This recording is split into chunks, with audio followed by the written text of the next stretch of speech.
तो अब बारी आती है इस लिक्विड को आपने मिट्टी में गोडी करने के बाद कुछ इस तरीके से आपने इसमें डाल देना है। अस्सलाम वालेकुम दोस्तों, welcome to my organic plants garden. आज की वीडियो में हम बात करेंगे कि गमलों की मिट्टी बार बार पानी डालने से भी नरम नहीं होती, बल्कि वो खुश्क हो जाती है और हार्ड हो जाती है।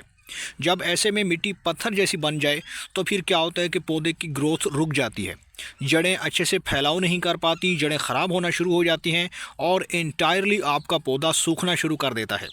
बजाय इसके कि आप उसमें खादें डालते हैं, पानी देते हैं, उसका अच्छे से केयर करते हैं, ख्याल रखते हैं, मगर पौधा आपको रिस्पॉन्स नहीं देता, क्योंकि उसकी मिट्टी थोड़ी देर के बाद दोबारा हार्ड हो जाती है या सख्त हो जाती है।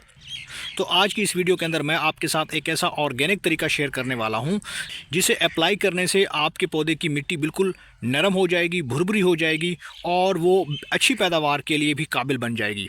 आपके जो गमलों की मिट्टी हार्ड हो गई है तो उसको कैसे हम नरम बनाएंगे, भुरभुरा बनाएंगे और उसे कैसे ज़रखेज़ बनाना है, ताकि इसके बाद आप जो भी खाद गमले की मिट्टी में अप्लाई करेंगे तो वो ऊपर फिक्स नहीं होगी, स्टक नहीं होगी, बल्कि वो फ़ौरन आपके पौधे की जड़ों तक पहुंचना शुरू हो जाएगी। तो दोस्तों, इस चीज़ का आज हम इस्तेमाल करने वाले हैं। इस चीज़ से आपके पौधे की मिट्टी बिल्कुल नरम हो जाएगी, भुरभुरी हो जाएगी और वेल ड्रेन बनेगी। पौधों की मिट्टी जब तक अच्छे से नरम नहीं बनेगी, वेल ड्रेन नहीं बनेगी, तब तक पौधे को अच्छे से न्यूट्रिएंट्स नहीं मिल पाते। पौधा जो ज़रूरी न्यूट्रिएंट्स जो पौधे को मिलने चाहिए थे वो नहीं मिल पाते, जिससे पौधे की ग्रोथ रुक जाती है या पौधा अपने सीज़न के हिसाब से भी अच्छी तरह ग्रो नहीं कर पाता। ये चीज़ आपको अपने किचन से ही मिल जाती है, ज़्यादा दूर जाने की ज़रूरत नहीं है। इस चीज़ के बारे में आपको मुकम्मल इन्फॉर्मेशन देने वाला हूँ इस वीडियो के अंदर। अगर आप चैनल पे नए हैं और आपने अभी तक चैनल को सब्सक्राइब नहीं किया तो जल्दी से भाई के चैनल को लाइक कर दें, सब्सक्राइब कर दें और बेल आइकॉन के बटन को भी प्रेस कर दें, ताकि गार्डनिंग से जुड़ी जो भी वीडियो अपलोड हो तो उसका नोटिफिकेशन आप तक पहुँच सके। तो चलिए दोस्तों, वीडियो को शुरू करते हैं। तो दोस्तों, यहाँ पे सवाल ये उठता है कि आखिर हमारे गमलों की मिट्टी पौधों के लिए मौजूद क्यों नहीं रहती, वो क्यों हार्ड हो जाती है, वो सख्त क्यों हो जाती है और इतनी सख्त के पत्थर जैसी सख्त हो जाती है।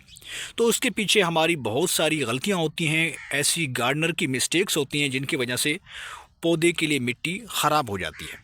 सबसे बड़ा जो फैक्टर है वो एक्सटर्नल फैक्टर है और वो ये है ओवर वाटरिंग को लेकर। जब आप पानी भर भर के दे रहे होते हैं गमलों के अंदर, ड्रेनेज सिस्टम इसका अच्छे से काम नहीं कर रहा होता, बॉटम में जो होल होता है गमले का वो अक्सर बंद होता है, हम उसको चेक ही नहीं कर रहे होते। तो पानी जब आप दे रहे होते हैं तो वो पानी ऊपर ठहर जाता है। जब पानी ऊपर ठहर जाता है उसके बाद अगला प्रोसेस होता है एवापोरेशन, यानी सूरज की रोशनी में जब आप पौधे को रखते हैं तो फिर क्या होता है कि पौधे की जो सरफेस के ऊपर खड़ा हुआ पानी है वो एवापोरेट हो जाता है और वो वहाँ से रिमूव हो जाता है। पीछे जो मिट्टी बच जाती है वो हार्ड हो जाती है, वो उसको बिल्कुल जो इसके पार्टिकल होते हैं सॉइल के वो बिल्कुल हार्ड हो जाते हैं, एक दूसरे के साथ कंपैटिबल हो जाते हैं, सख्त हो जाते हैं। तो इस वजह से आपके गमले की मिट्टी जो है वो बिल्कुल हार्ड हो जाती है। इसके बाद जो दूसरा बड़ा एक्सटर्नल फैक्टर है वो ये है पुअर क्वालिटी पॉटिंग मिक्स। यानी आप जब गमले के अंदर किसी भी पौधे को लगा रहे होते हैं तो आप क्या करते हैं, कहीं से भी कोई लो क्वालिटी की मिट्टी उठा के आप डाल देते हैं गमले में और पौधे को उसमें शिफ्ट कर देते हैं। उसके बाद अच्छे से पानी लगा देते हैं या खाद भी दे देते हैं, फिर उसके बाद आप पौधे की केयर नहीं करते। तो पौधे की मिट्टी जब तक वेल ड्रेन नहीं बनेगी, मतलब कि पोरस नहीं बनेगी, मिट्टी को पोरस बनाना बहुत ज़रूरी है। मिट्टी जितनी हल्की होगी, मिट्टी जितनी ज़्यादा नरम होगी, भुरभुरी होगी, उतना ज़्यादा पौधों की जड़ों को फैलाने में मदद करती है। तो आपने पौधे की मिट्टी अच्छे तरीके से तैयार करनी है। उसके लिए आपने भल मिट्टी लेनी है जो 50% आपको लेनी है, और उसके अंदर चूँकि 50% रेत होती है, वो पहले से मिट्टी काफ़ी ज़्यादा पोरस होती है, तो आप भल मिट्टी को यूज़ करते हैं और उसके साथ 30% कंपोस्ट और 20% आप और इसमें रेत मिक्स कर देते हैं। तो इससे पौधे के लिए मिट्टी जो है वो साजगार बन जाती है। जब आप इस तरीके से पोरस मिट्टी बनाएंगे तो पौधा अच्छे से नशोनुमा पाएगा, तो पौधे की ग्रोथ अच्छे से चलेगी। उसके बाद तीसरा बड़ा फैक्टर यह है पुअर एरेशन, यानी आप गोडी नहीं करते। गोडी नहीं करेंगे तो पौधे की जो जड़ें हैं उसको ताज़ा हवा नहीं लगेगी, ऑक्सीजन नहीं मिलेगी और रोशनी नहीं मिलेगी, तो पौधे की जड़ों में फंगस लग जाता है या वहीं पे वो गल जाती हैं और ख़राब हो जाती हैं।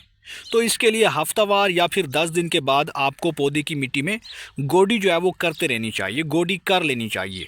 गोडी करने से मिट्टी नरम हो जाती है और जो भी आप खाद डालते हैं इसके बाद या पानी इसमें आप ऐड करते हैं तो वो फ़ौरन आपके पौधे की जड़ों तक पहुंचना शुरू हो जाते हैं। तो इस तरीके से पौधे को वो न्यूट्रिएंट्स भी मिलना शुरू हो जाते हैं और पौधा अच्छे से आपका ग्रो करना शुरू कर देता है।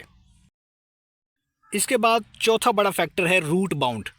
जब नीचे से जो रूट बॉल है वो बिल्कुल बाउंड हो जाता है, एक जगह पे स्टक हो जाता है, तो उससे एक तो सर्कुलेशन नहीं हो रही हवा की, तो उससे क्या होता है कि पौधे की मिट्टी ऊपर से हार्ड हो गई है, नीचे सर्कुलेशन नहीं हो रही हवा की, तो उन जड़ों ने मिट्टी को अच्छे से पकड़ा हुआ होता है, कंप्रेस किया होता है या बाउंड किया होता है, और इस तरीके से जड़ें खुद भी नहीं फैल पाती और मिट्टी से जो न्यूट्रिएंट्स हैं वो भी उसे नहीं मिल पा रहे होते। तो ये 4-5 कॉमन मिस्टेक्स होती हैं जो मिट्टी को लेकर होती हैं और हमें इनसे अवॉइड करना चाहिए। तो दोस्तों, आपने गमले की मिट्टी की अमेंडमेंट नहीं की तो पौधा आपका कभी भी अच्छे से ग्रो नहीं करेगा। अगर ऐसे में आपकी मिट्टी हार्ड हो गई है तो फिर आपने इस चीज़ का इस्तेमाल करना है। ये ऑर्गेनिक चीज़ है, ये आपको अपने किचन से मिलती है और इसका नाम क्या है तो ये है पुराना गुड़। ये पुराना गुड़ का आपने 1 चम्मच लेना है। अगर आपके पास ये पुराना गुड़ अवेलेबल नहीं है तो कोई बात नहीं है, इसकी जगह पे आप फ्रेश वाला गुड़ भी ले सकते हैं, लेकिन पुराना गुड़ इस्तेमाल करने का ज़्यादा फ़ायदा है क्योंकि पुराने गुड़ के अंदर ऐसे बेनिफिशियल बैक्टीरिया होते हैं जो पौधे की मिट्टी को भुरभुरा करते हैं, ज़रखेज़ करते हैं और नरम रखते हैं। ऐसे बैक्टीरिया जो ऑर्गेनिक मैटर को डिकम्पोज करते रहते हैं, यानी जो भी आप खादें ऐड करते हैं पौधे की मिट्टी में ये उसे अच्छे तरीके से डिकम्पोज करते हैं, तो इसलिए पुराना गुड़ लेना बहुत ज़रूरी है। तो अब बात करते हैं कि ये पुराना गुड़ जो है वो जो हमने 1 चम्मच के बराबर लिया है वो सिर्फ एक गमले के हिसाब से लिया है। ये जो 12 इंच का गमला है इसमें लगा हुआ ये पौधा है, उसमें हमने ये 1 चम्मच ऐड करना है। इसका मुकम्मल तरीका क्या है इस्तेमाल करने का वो भी आपको बताऊँगा और इसे आप कौन कौन से पौधों में यूज़ कर सकते हैं वो भी बताऊँगा। तो इसे इस्तेमाल करने से पहले आपने एक काम ये करना है, तो इसमें सबसे पहले आप अच्छे तरीके से गोडी कर लें। किसी भी गार्डनिंग टूल की मदद से अच्छे से आपने ये गोडी करनी है और इससे मिट्टी का जो ऊपर वाला हिस्सा है वो नरम हो जाएगा। आप देख सकते हैं ये काफ़ी हार्ड हो चुका है। आपके गमलों की मिट्टी भी कुछ अगर इस तरीके से बनी हुई है तो आप भी इस तरीके से मिट्टी को पोरस बना सकते हैं और आपकी मिट्टी वेल ड्रेन बनेगी। तो आप देख सकते हैं कि मैंने 2-2.5 इंच की गहराई में ये मिट्टी को गोडी करके नरम बना लिया है। अब इसके बाद हमने करना यह है दोस्तों, तो गोडी करने के बाद अब आपने 1 गिलास लेना है और 1 गिलास के अंदर आपने पानी लेना है। इस तरीके से आपने पानी से भर देना है। अब उसके बाद आपने ये पुराना वाला गुड़ लेना है जो कि 1 चम्मच के बराबर लेना है।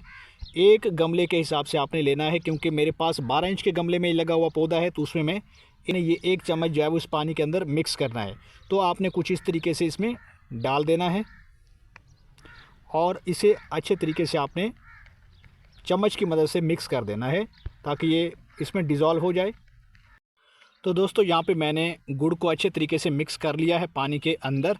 तो मिक्स करने के बाद अब हमने करना ये है, तो अब बारी आती है इस लिक्विड को आपने मिट्टी में गोडी करने के बाद कुछ इस तरीके से आपने इसमें डाल देना है। ये लिक्विड फर्टिलाइज़र पौधों की मिट्टी को पोरस बनाएगा, वेल ड्रेन बनाएगा, नरम बनाएगा और भुरभुरा बनाएगा। और इसके साथ ही ये लिक्विड जो है आपके पौधों की मिट्टी में जो बड़े बड़े मोटे मोटे जो पार्टिकल्स हैं उनको बिल्कुल ये क्रश करके नरम बना देगा। और इस लिक्विड के इस्तेमाल से आपके पौधों की मिट्टी काफ़ी हद तक नरम हो जाएगी। सिर्फ पहले इस्तेमाल से ही आपके पौधों की मिट्टी भुरभुरी हो जाएगी। इस प्रोसेस को आप हर 15 दिन के बाद अगर दोहराते हैं तो इससे आपके पौधे की मिट्टी में काफ़ी हद तक फ़र्क आ जाएगा और आपको ज़्यादा खादें देने की भी ज़रूरत पेश नहीं आएगी। तो अगर आपके गार्डन में इस तरह का कोई भी ऐसा पौधा है जिसकी मिट्टी हार्ड हो चुकी है, सख्त हो चुकी है, तो आप इस तरीके से मिट्टी को नरम कर सकते हैं। तो उम्मीद करता हूँ आपको ये वीडियो पसंद आई होगी। वीडियो पसंद आई है तो वीडियो को लाइक कर दें और भाई के चैनल को सब्सक्राइब कर दें।